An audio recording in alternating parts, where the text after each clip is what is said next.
যাদবপুর বিশ্ববিদ্যালয়ে সমাবর্তন অনুষ্ঠানে যোগ দিতে রাজ্যপাল সিভি আনন্দ বোস যখন আসেন ক্যাম্পাসে, তিনি আসার সময় থেকে শুরু হয়েছিল বিক্ষোভ। মূলত সে সময় এসএফআই যারা সমর্থকরা রয়েছেন তারা বিক্ষোভ দেখাতে থাকেন।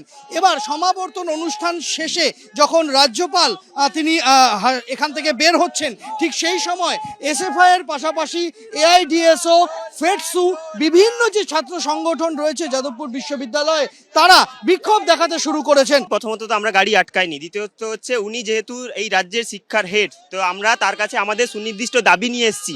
সেই দাবিগুলো হচ্ছে এনইপি 20, যার মাধ্যমে শিক্ষা ব্যবস্থাকে ধ্বংস করা হচ্ছে, সেটাকে বাতিল করতে হবে। অবিলম্বে ক্যাম্পাস ডেমোক্রেসিকে রক্ষা করার জন্য অবিলম্বে ইউনিয়ন ইলেকশন চাই, এইটাই হচ্ছে আমাদের দাবি। আমরা চাই রাজ্যপাল আমাদের সঙ্গে কিছু আলোচনা করুক বিষয়গুলো নিয়ে, এবং যাদবপুরে এক্সিস্টিং অনেক প্রবলেম রয়েছে, যেরকম প্রফেসরের অনেক সিট ফাঁকা রয়েছে, অনেক টেম্পোরারি লেকচারার দিয়ে কাজ চালানো হচ্ছে এবং অনেক ফান্ড কাটস হচ্ছে। দেখতে পাচ্ছি যে এই মুহূর্তে এসএফআই, এআইডিএসও, তার পাশাপাশি ফেডসু, বিভিন্ন ছাত্র সংগঠন তারা এখানে বিক্ষোভ দেখাচ্ছেন। রাজ্যপাল সিভি আনন্দ বোস তিনি এখনো গাড়িতে ওঠেননি। এখানে যে পথে রাজ্যপাল বের হবেন সেখানে এই বিক্ষোভ লাগাতার চলছে বিভিন্ন ছাত্র সংগঠনের।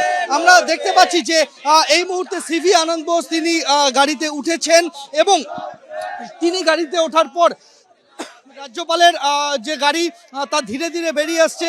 এই বিক্ষোভের মাঝখান দিয়েই কিন্তু রাজ্যপাল যাদবপুর বিশ্ববিদ্যালয়ের ক্যাম্পাস ছাড়ছেন এবং যখন রাজ্যপাল যাদবপুর বিশ্ববিদ্যালয়ের ক্যাম্পাস ছাড়ছেন তখন লাগাতার কিন্তু স্লোগান চলছে, লাগাতার বিক্ষোভ দেখানো হচ্ছে। রাজ্যপাল সিভি আনন্দ বোস সেই বিক্ষোভের মাঝেই যাদবপুর বিশ্ববিদ্যালয়ের ক্যাম্পাস ছাড়ছেন। যেটা রাজ্যপালের তরফ থেকে বলা হয়েছে যারা ছাত্ররা রয়েছেন তাদেরকে, যে রাজভবনের দরজা সবার জন্য খোলা রয়েছে, যে কেউ যখন খুশি রাজভবনে আসতে পারেন, কিন্তু এখানে নয়।